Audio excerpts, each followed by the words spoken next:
On the road with the Australian cricket team, thanks to Toyota. Hi, I'm Shane Watson and welcome to the GM factory here in Nottingham. I'm going to take you through a quick process of how the bats are made. And this is the starting point. Is a piece of big log of English willow with the bark and everything on that's brought into the factory as a starting point. It's divided up and then we move on to the next stage, which is the starting point of the clefts, where then the bats actually start to get shaped. So this is the next step where the wood goes from being the big log, it's taken to the sawmill, and this is the GM's own plantation of English willow that they have. This is where majority of my bats come from. So it's all just sawn in the sawmill, turned into clefts of exactly this shape and size, and then it goes into the factory to then be shaped to individual specifications. So the next stage of the process is grading the willow. So someone's in here going through all the clefts that come into the factory, and as a starting point, the top of the range bat has to make sure that the grains are nice and straight, very even. There's not too much colouring in the wood as well. The next one is the 808, and the wood's just, the grains, there's a bit more colour through the wood.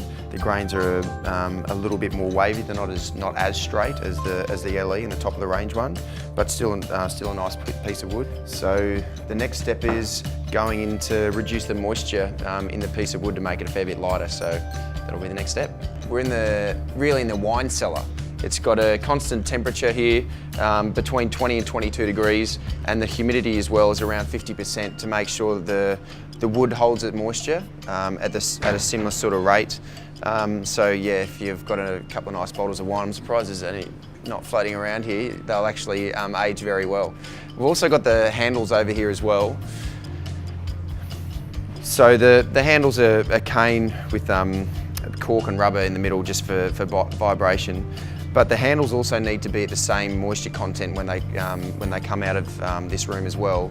Otherwise, if the moisture content's different between the handles and the piece of wood as well, and the willow, it means that there's a few problems in the future, like the handle might shrink a little bit more. The join between the bat and the handle might be some issues. So make sure the detail between every little step across the way, make sure that the bats come out on top of the range.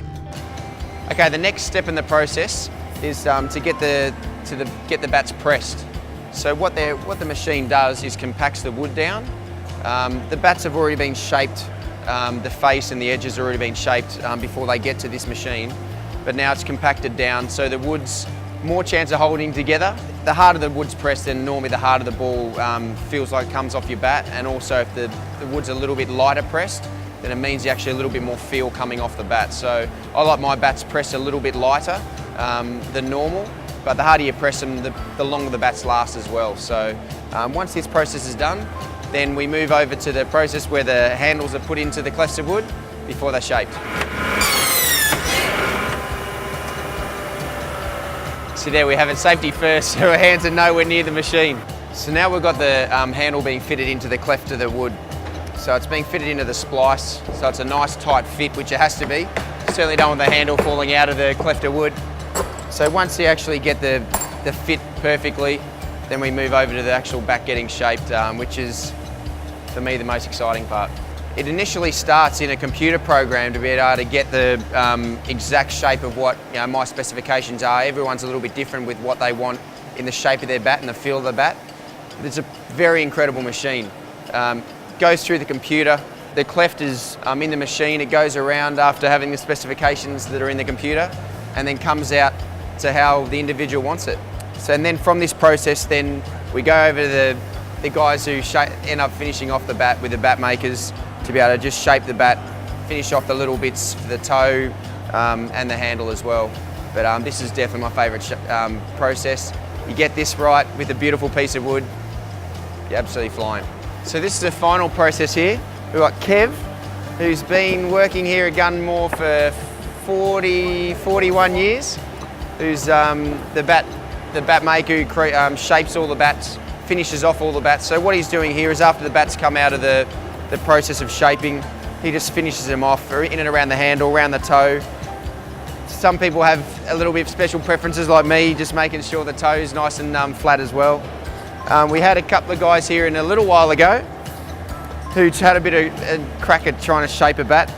Shane Warne and Steve Vore in 1997. I'm not sure if I'm going to have a go. They didn't do that good of a job. We'll leave it up to the experts. But so once it's finished here, once Kev finishes shaping the bat and finishing it off, guys put on the stickers, put the binding around the handle as well. This is a finished product. It's a very exciting process. I love it every step of the way because in the end, it means I can use some of the best bats in the world.